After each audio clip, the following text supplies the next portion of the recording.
Hey everybody, I just wanted to add this at the beginning of this video. I'm going to be talking and touching base on some of my own story. So trigger warning, if you are dealing with any kind of abuse currently, or you're highly triggered by conversations around that, or you have young people in your presence who should not be hearing that information, or subjected to it in any way, shape, or form, you're going to want to pause the video and walk away if it triggers you.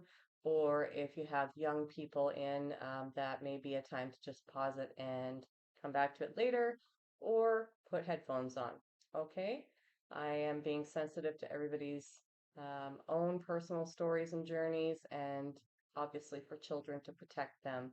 So just thought I'd let you know of that. Enjoy the rest. Bye.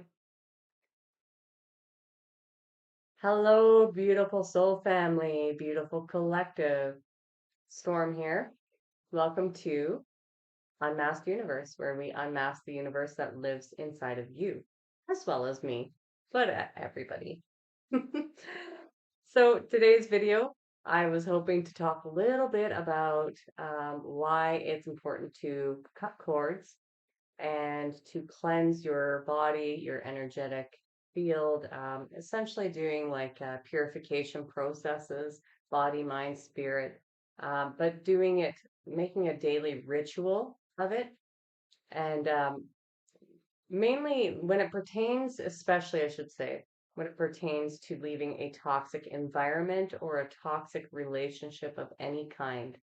Um, the reason for that is because oftentimes when you're in really toxic situations, the people that you were possibly with or involved with in any way, that could be family, work, relational, anything. Um, when you're in those situations with really highly toxic people, those people can tend to be quite obsessive people. And so, what I mean by that is there are very specific patternings in their way of thinking and behaving that cause them to often reflect on you in a negative way, and therefore they're projecting energy in your direction. And so it came to my awareness that there was a specific ritual from somebody in my past that they were doing on a daily basis at a very specific time, um, every single day. And I was picking up on that. And then I was responding by going into negativity or negative thought patterns. And it took me a bit. This has happened a few times, and I had been trying to discover why it was I kept falling into that. And then sometimes it would happen like randomly throughout the day. Those ones I was well aware of, but this was, when I was waking up, when I was at my most vulnerable. And what I realized was that there was a specific time of day that this person was heavily projecting negativity onto me, and it was a part of their daily ritual. And so I energetically and being so in tune and so like hypersensitive became very hyper aware of the specific timing, and knowing this person's patterns already. It helped me to put two and two together that this is exactly what was happening. And the reason why it really clicked into place one day was because I had just finished, like right before my alarm went off, I was in the middle of a dream about this person, which I haven't had a dream about this person in particular for a very long time. So that signaled to me that something was wrong, something was off. And so immediately I went into kind of my normal morning routine, but then I found myself in that state when you're just waking up, when you're kind of groggy and you're in between different brain waves. Um, when you first wake up, you're in kind of your most vulnerable state while you're sleeping or when you're just waking up, because projections of energy can really grab hold of you at that time because you're not alert. And if you find yourself waking up especially after having a dream about a particular person and then going into a negative thought pattern, like a spiraling into that negative thought pattern, then there is a pretty good chance, very high chance, that that person is actually heavily consumed with thinking about you. And generally not in a great way, especially if you're going into negative thought. I mean, if you're going into positive thought, then it's probably in a loving way. But if you find yourself like out of nowhere or waking up and slipping into negative thoughts about a certain person or a group of people or a situation or a place, chances are energetically that they're sending something towards you. Now, this does not apply to situations, say, where you haven't actually left a toxic situation. I mean, if you just had a bad day and you came home and you couldn't let it go and you went to sleep upset and you woke up still upset, that's different. What I'm talking about is when you finally create a divide between you and the people or places or things that are toxic to you. When you create that divide and you have been separated from it for a long time and you've been working on yourself for a long time, if all of a sudden you find yourself going into these patterns, it could be successive over a few days. And that's kind of what occurred to me. I had a dream about a group of people one day, and I had woken up with my alarm and been consciously aware of it. And then the next day was about another person. And my thoughts on all of those days, including the day previous to me remembering the dreams, um, I had gone into this like 3 day cycle of almost ruminating, going into like slipping into this ruminating negatively, negatively about these people. And I questioned that because it didn't make a lot of logical sense why that would just start happening. And so when I began reflecting on it and speaking to my guides about it, what I got was that, these were periods of time where things were being projected. And actually, it followed after doing some cord cutting. And because I detached the cords that held us, our connection energetically together, then on their side of things, those people who you disconnect from, they feel it. And that's when they become more desperate to latch onto your energy again. And so, if you are leaving a toxic situation of any kind, but especially an intimate relationship where the two of you have physically been intimate, and your energy in like your sexual energy has combined, these are things that bond you in a different way. And so it's especially important to cut the cords, remove the anchors from you, energetically cleanse yourself every single day. Make it a part of your morning ritual. And that's kind of what I realized at that point that I needed to start doing, like not just throughout the day when I felt like I needed it, but to actually make it a part of my morning ritual, starting my day with cutting the cords. Because the thing is when those other energies on the other side, especially if they are addicted or codependent on your energy,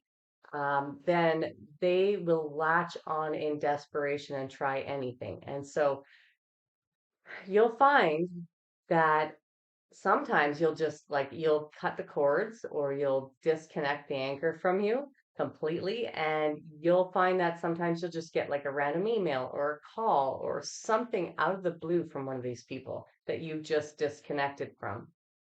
And that's quite common. It's because they felt the disconnect and they receive it on their end as they they don't register that that's what's actually occurring.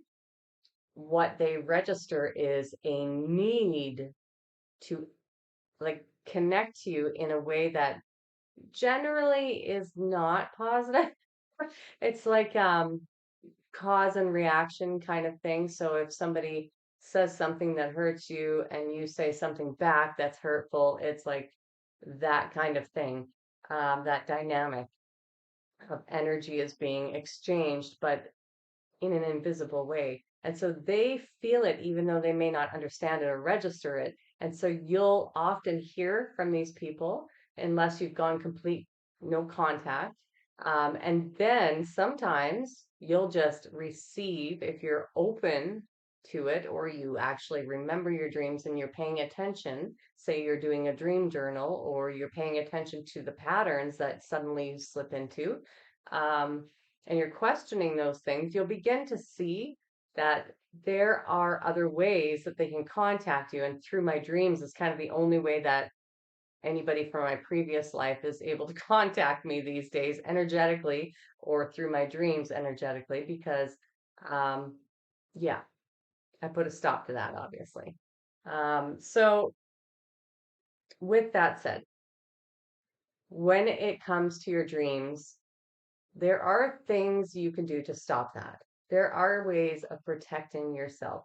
So, of course, making that a part of your daily ritual, or incorporating that throughout your day as well. Like for me, because the situation I left was highly toxic, I had to, I'm having to not only do the cord cuttings and removing anchors and then cleansing my energy, cleansing my space, um, and cleansing my home kind of daily. But throughout the day, if I feel like my energy starts depleting, or I start going into that negative thought loop, then I know that somebody is thinking about me in a negative way. This can be sent energetically in many different ways, but I guess I should finish my thought first before I go off on a tangent.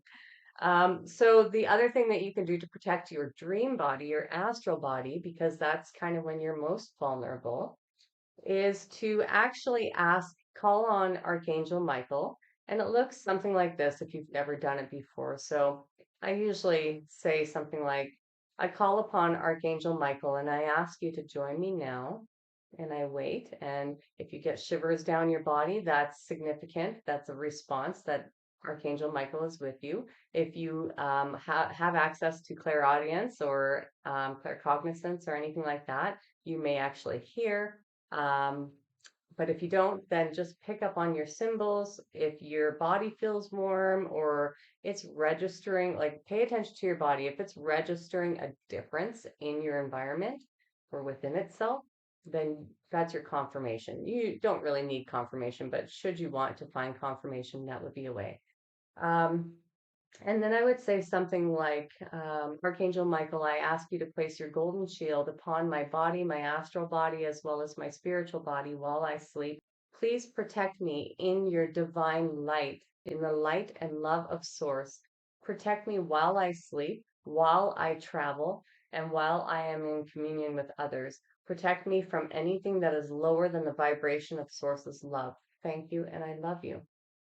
And so by doing that, you are protecting yourself and shielding yourself from outside influences, which I realized in those two dreams that I had back to back with the two different groups, that this was a form of intentional or unintentional, didn't matter. It was a form of manipulation, which is something that I experienced heavily in the last um, well, I shouldn't say in the last dynamics I lived in because it was 41 years worth of it.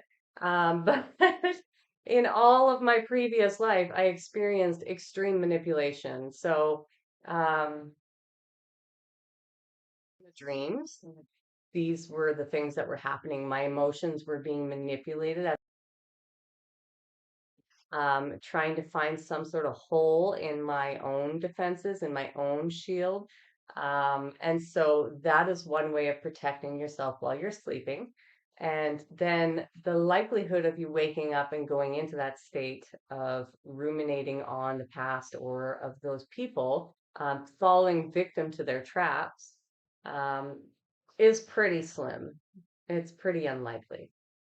Now, I don't remember what it was I was going to go off on a tangent on, but that often is the case. However, my guides are telling me that I should make everybody aware that it is within each person's divine right and ability to not only protect their body and to shield themselves from any negativity, but to reinforce your energetic boundaries by emphasizing your awareness. And so, what that means is becoming aware of when something is trying to penetrate your field in any way, shape, or form. It could be like I said, while you're sleeping, or it could be while you're just drifting off in thoughts or when you're relaxing. Often, if you're not focused on something, or it's a menial job that say you're on like automatic programming to do, such as the dishes.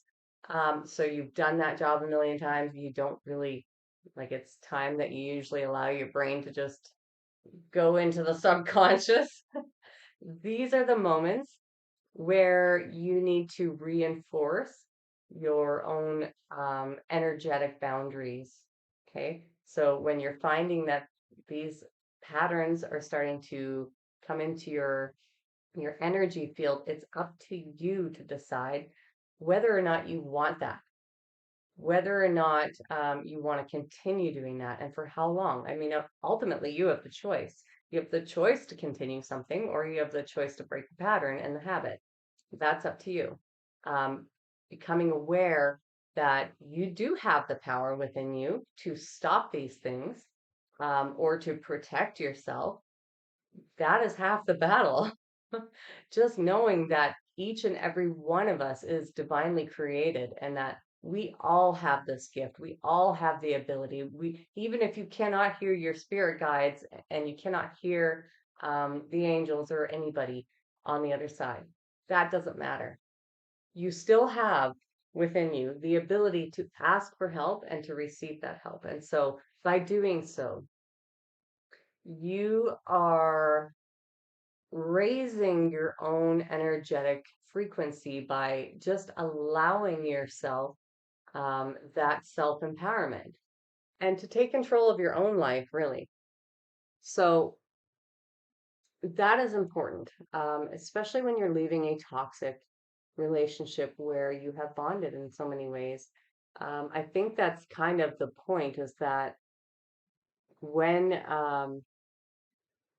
when you're leaving somebody who you recognize as not being safe for you, not being healthy for you, not being in alignment with their own divine essence and their own truth or sources, light, when you recognize that and you step away from that, then it's up to you to begin to detach yourself from not only that person who's been involved in your life for so long, but from all of the subsequent conditioning that you experienced from that situation.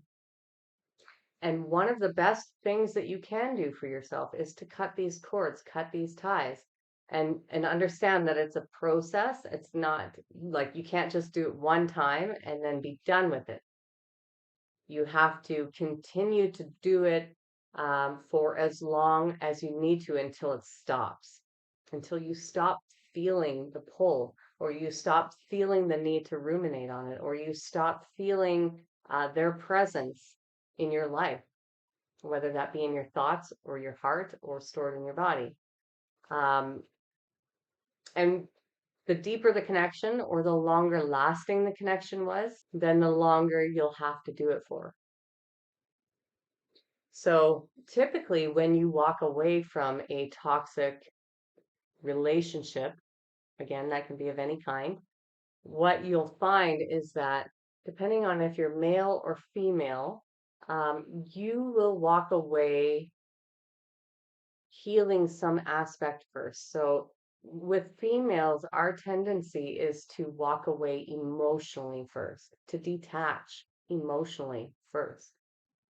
For men, I believe, and somebody can correct me if I'm wrong, but I believe it's more of the logical mind that allows them to separate themselves and detach logically first, and then kind of towards the middle of our journeys in detaching from people. Like if you were to put a male and female side by side, um, or feminine energy and a male energy side by side, what you would get is this meeting up at the same point, somewhere in the middle.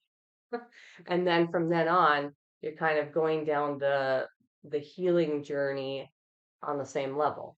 But in the beginning, I know for myself, like I started detaching emotionally from these people, places, and situations first, which gave me the strength and the rationality because again, I was in a relationship that was so highly traumatic for my brain that the amount of psychological abuse that I experienced actually led me to seek out ADHD treatment because it caused such impairment, such cognitive impairment within me that I really believe that it was my ADHD that for some reason just suddenly over the last, like at that point, it was like the last few months just exploded, right? And it didn't make any sense, but that's the only rational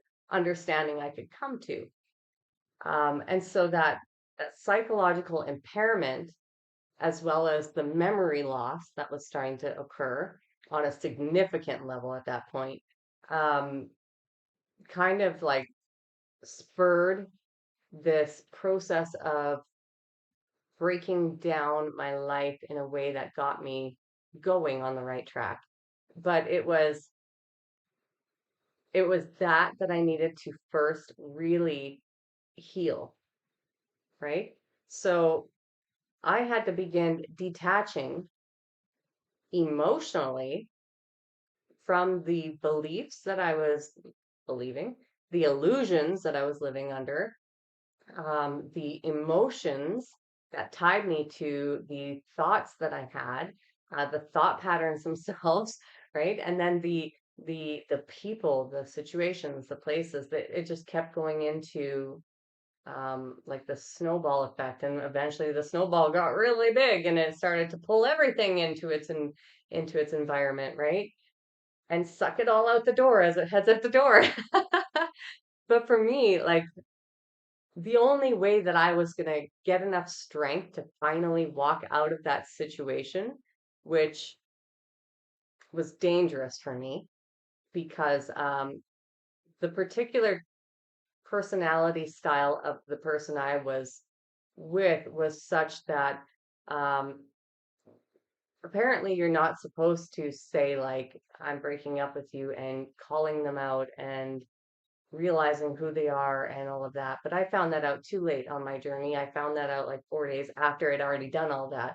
And so it took me longer to get out because that person isolated me from all of my friends and my family by turning them against me and slandering my name and slandering my character and defaming me. Um, in essence, to isolate me and keep me from having a support system and a support network to actually lean on and to have a way out. So, with that said, there was at some point an offer from family, but when they began attacking me, because of what I had come to them with, that's when I realized, okay, this is not a safe place either, right? So I started determining who was safe, who wasn't safe, and going down the line with that. And because of that, and because of the instability being caused by this particular person in my life, the more settled I became emotionally, the more emotionally regulated I became, the more detached I became from that person, understanding that I was not naturally like like that, like stressed out and reactive, and that was all my internal mechanisms for safety and to try and save my own life against a threat that was constant in my life for 41 years. And so when I realized that I was getting more balanced within myself, and this other person, the more balanced I became more unhinged, I started to realize that the level of danger started to increase as well. As the attacks became worse and worse and worse. And at some point, I knew it was time to go. I listened to my guidance. I knew exactly when it was time to go, and I took the kids and we left. And so I know I diverged, but it's important for me to share this part of my journey too, because I haven't really talked about it yet. Um, I knew that it would take longer though for me to get to the point where I would have enough strength and stability within myself. I knew there would still be a journey after I left that situation because there was so much that I had to repress within myself in order to stabilize. There was a lot I dealt with, but there was anger for, like, if you imagine somebody abusing you and, you know, right in your face. And yeah, I'm not going to go into the details, but you can imagine if somebody is standing in very close proximity to you, screaming at you or saying really terrible, abusive things to you, or trying to destabilize you on purpose, how that might make you feel. But I knew that if I was to do that, if I was to become unsettled and reactive, that the person who is doing that, who lives in a perpetual state of victimization, so they're always the victim, right? It does not matter um, what happens if they're actually intentionally trying to trigger you so that you um, blow up and lose it. Um, that is intentionally designed in order to get the situation escalated and to get you to blow up so that they can then weaponize that against you and tell everybody in the world, yeah, see, poor me, look what I had to deal with. I'm the victim here. I'm the victim. And that's kind of it, is like I had to deal with that for so long, and it was escalating the more balanced I became, and the more I realized that that wasn't even my true nature, that I was just reacting to these conditioned patterns and responses, like to how I was being manipulated emotionally in order to get me off balance. The more I got away from that, the more unstable that person became, and the worse the attacks and the abuse became. And so when I left, it was at a point where um, maybe it was kind of an unconscious state for me to know that the next time that that was going to happen might have been the last time. And this is a realization that I made after the fact. And so that's why, you know, if you're in a very highly abused situation with a partner and an intimate partner, especially, I don't recommend you tell them that you are leaving or that you're breaking up with them, because there are specific people who can wear a really nice mask on the outside to the outside world, but who are highly unstable mentally and emotionally. And it occurred to me that in previous lives, I didn't get out.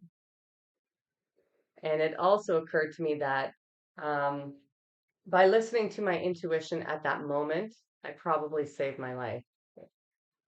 You know, it was probably a means of survival, and just my instincts kicked in at that very moment and I got out. And so, um,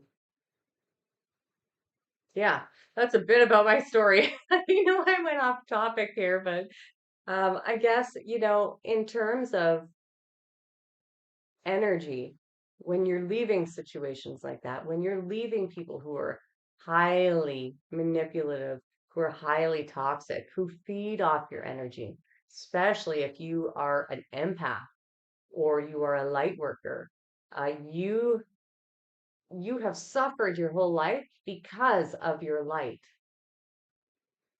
You probably experienced a lot of attacks from the day you were born. I know my light has been attacked from the very moment I came into this world.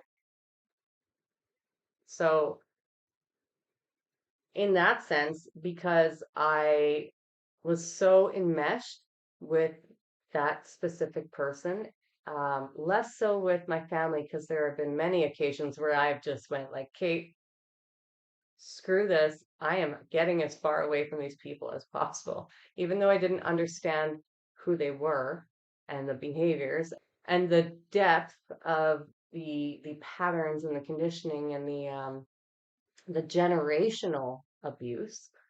Um, I knew that I had to get out and away from them. But when you're so enmeshed with a person for so long, and for me, that was a 14-year cycle. It wasn't peanuts. It was a long cycle. And it's going to take a while for this person to finally get out of my energetic field. And it's going to take a lot of work on my behalf to clear myself, cleanse myself, purify myself, be aware of how they may be infiltrating, or other people may be infiltrating my my body, my mind, my soul, my dreams, and on an energetic level as well as a spiritual level. Sorry about the camera. I don't know how long it's been like that. There we go. There. So depending on how enmeshed you are with them, how long you've been together with them, um, and how deeply you felt for them, because I felt so tricked and so so hurt when I realized that I was with the particular type of person that I was with, and just how pervasive the patterns were, and that they were never going to change because they weren't even capable of changing or capable of even recognizing themselves in those behaviors and patterns, or able to take responsibility for themselves or their actions or apologize, or right. um when I realized that, my heart just, it broke. And that in itself is not only a huge burden and wound for a person to carry, but you have to get through all of the layers of attachment. Because again, like I mentioned before, there are energetic attachments, there are physical attachments, mental attachments, there's memories, there's all kinds of things. And then there's the hurt and the pain in realizing that they intentionally went out of their way to destroy you for their own pleasure and to self-regulate. And that was probably the thing that hurt me the most, is that there were people in my life who were so malicious that they intended to destroy me and to dampen my light so that I would turn against myself, or just to take great pleasure out of doing so. And that level of sadism, that's what tripped my wires in the very beginning. It brought me to that place of like, whoa, I was scared when I realized like just all the patterns and everything. I actually became scared because I realized that I was dealing with someone and many people throughout my life thereafter, um, that I had dealt with so many people like this and just how unstable they are.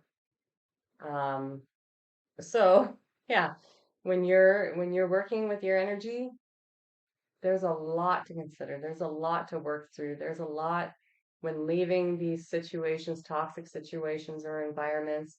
There is so much to consider. And what is most important is that you remain safe and you create a plan, depending on what level of situation you're in, if it's a romantic situation, you've been involved for a long time, or even if there's any hint of intimidation or manipulation or, you know, gaslighting or any of those things, make a plan and slip out the back door unnoticed. Don't do what I did. Yeah, I am strong. I will not lie about that.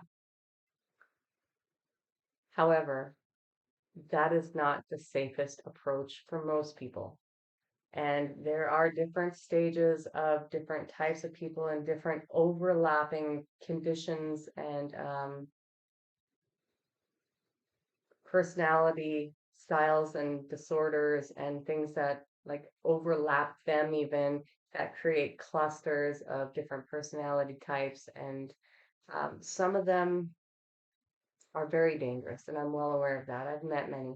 I've come across many of them on my path. And so the best thing you can do is remove yourself silently from the situation and go no contact or move somewhere else if you're able to, or whatever you need to do to get yourself to safety. I know I had to take desperate measures to get myself to safety, and I'm glad I did. It might have been one of the more challenging things I've ever had to do, but um, yeah, well worth it in the end. And I don't want you to feel overwhelmed by what I'm telling you here because it doesn't matter if you're just leaving a toxic work situation or you're leaving a long-term relationship with somebody who's highly toxic. The energy will linger. And so it's important for you to pick one step that you can incorporate into your life for the next month, let's say, or a few weeks, right? And so cleansing your energy, making it a part of your routine, spiritual hygiene. This is one of the most important things that you can do for yourself once you're out of that situation. It'll make a world of difference. And protecting your energy every night. It doesn't, like I said, it doesn't have to take a long time. It can just be a quick little, can you please help me with this? Blah, blah, blah, blah, blah. Okay. Stating very clearly what you need help with. And you can do smudges with sage, or one of my favorites when I am cleansing the house as well at the same time. I like to burn frankincense, or you can use sandalwood. If you go to your local shops where they sell incense and crystals and things like that, you can typically find different things that you can use to smudge, and they'll all have different properties depending on what you're needing to get rid of. So, like I have some bundles, they're up there, I'll not get them, but some are like cedar and sage. Some of them are like my dragon's blood stick is designed specifically to remove dark energies and dark entities and things like that. That's a really strong one, and that's like cedar, sage, lavender. I can't recall all of the ingredients off the top of my head. I'm looking at it right now, but um, it's got all of the properties to really move heavy, dense energy. out of your environment, and you can smudge your body with that at the same time. So if you're gonna do your house, minimum you should be doing it once a week, and energetically you should be doing it on minimum every day. So again, you can do that in the shower, or you can burn something. If you're not sure what to burn, like sometimes we have a metaphysical shop here where I live that actually sells combination, like little herb packets, and it tells you all of the different properties that you can invoke or use, or depending on what you're wanting to do. For me, I'm just like moving energy out of my space. Maybe I'm manifesting something like my dreams. And then there's other ones that just help you um, clear your mental fog. There's different properties for everything that are beneficial for your body, um, and your mind and your spirit, as well as your environment. So those are things to consider when you are leaving a toxic dynamic. Okay, I will leave it there. If you enjoyed the video, please give it a thumbs up. For anybody new here, welcome. Anybody who is returning, thank you so much for being here with me. I am so blessed to have you as part of my world and part of my community. I will see you on the next video. I love you all so much. Bye.